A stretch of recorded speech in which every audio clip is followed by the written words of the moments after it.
Hey everyone, this video blog is based on a blog post I wrote last week entitled 2017, Oakland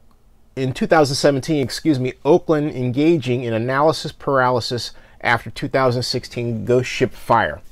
And basically what I'm pointing out is that since the December 2nd, 2016 Oakland warehouse fire, some call it the Ghost Ship Fire, the city of Oakland is still not taking any meaningful action to make sure that such an event doesn't occur again, save for one policy change, and that is to allow Oakland police officers to tell the city minders about unpermitted events. This effort is also part of a survey that's underway and established by an inner-City-of-Oakland group or city staff group called the Special Event Permit Redesign Task Force. That's what it's called here as I'm reading it. The Special Event Permit Redesign Task Force.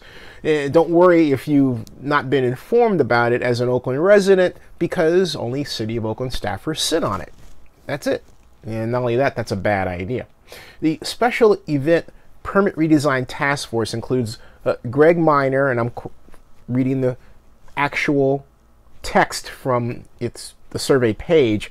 Greg Miner and Nancy Marcus in the city's administration office, Kelley Kahn in the mayor's office, Jim MacIlvaine in the cultural affairs office, Sergeant Andy McNeil in the Oakland Police Department, Assistant Fire Marshall Cesar Avila in the Oakland Fire Department, Tim Lowe in Building Services for the City of Oakland, and Aubrey Rose in the Oakland Planning Department, and has identified several barriers that discourage compliance, as well as strategies to combat these obstacles. And that's what the text reads.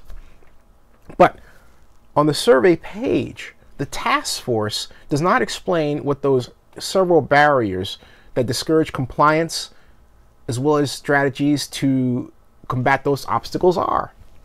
We don't know. They haven't told us. The problem is what we in planning.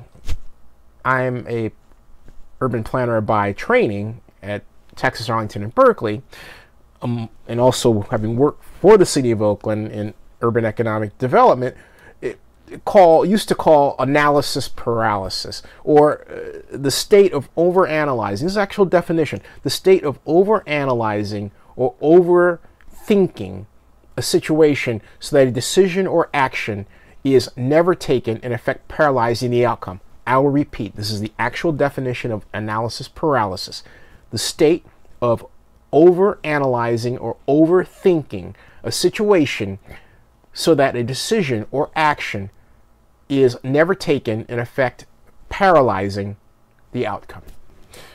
For example, the survey I'm talking to you about has been in existence for several months now, and no release of information from it has happened.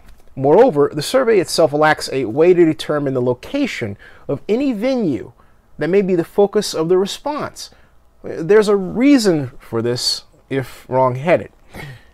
Greg Miner in the city administration office responded to my email inquiry in this way, and I quote, "The Special Event Permit Redesign survey did not include a question regarding the specific venues associated with the survey respondents in order to protect the anonymity of the survey respondents, many of whom have expressed concern about either being displaced from their place of residence / assembly or having the venue shut down. In turn, this anonymity should maximize the amount of information the city receives from those currently holding unpermitted events. In terms of the task force composition, it only includes staff members, but has and will benefit from the expertise of those involved in the entertainment community.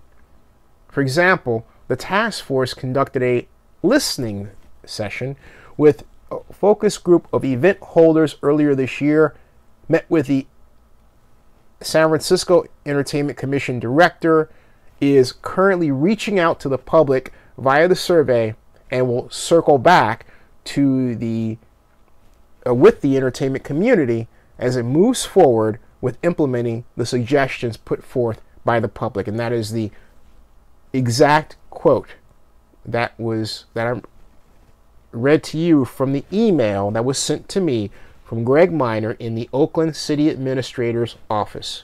Okay? Given that today, as the time that I wrote that, was September 23rd of this year, 2017, and the email was sent to me on September 14th, and the warehouse fire happened on December 2nd of last year, there's been plenty of time to do that. And to save, really to take more meaningful action. Like what? Well, I suggest in my text here, if I were to put on my economic development hat, I would call a real estate broker who specializes in warehouse development and go around the city with that person making an inventory of warehouses used and not used. I would, I got the idea from a project I was working on as an intern in this Oakland Office of Economic Development. In 1987, it was my job to find a way to relocate pipes owned by EB-MUD, East Bay Municipal Utilities District. My boss, Oakland Assistant City Manager Ezra Rapport, did not give me a roadmap to use. He expected me, the Berkeley City Planning grad, to come up with a method myself, so I did. I found a site, went about the task of relocating the pipes, stopped only by the property manager of the East Bay Municipal Utility District, who had no idea that Ezra put me up to the task to begin with. That's another long story. But if I can do that, then 30 years later, what the heck is going on with the city of Oakland that it doesn't have staff members who take effective action?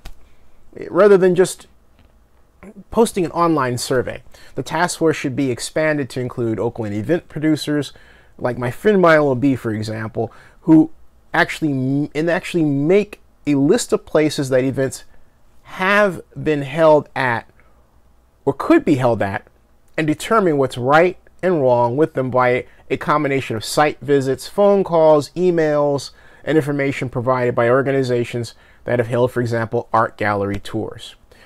And then when problems are found, create solutions, and where that has to be done in terms of creating a solution, draft a resolution for the Oakland City Council, and then get to work selling the plan to the City Council.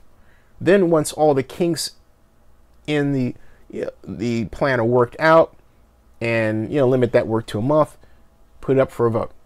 That could have been done by now. It should have been done by now. Oakland has a policy wonk approach to problems. Actually, let me take the kind of out of my sentence. Oakland has a policy wonk approach to problems. The Special Event Permit Redesign Task Force has to stop wasting taxpayer dollars and get to work. Stay tuned. And let me explain something. I understand Mr. Minor's concern about identifying people in venues that may be operating illegally, but it doesn't mean that they shouldn't be identified, even if the information is not, the specific detailed information is not released publicly. What's going on is that Mr. Minor is inviting a situation where there could indeed be another warehouse fire. And if something like last year's warehouse fire occurs again, then others will point to this evidence that the city of Oakland indeed knew about these illegally operating places and did nothing to make them legal. In other words, you don't have to arrest or jail the person, okay? What you have to do is make sure that those persons and the venues they own are brought into compliance. That's what good economic and planning work does. All right.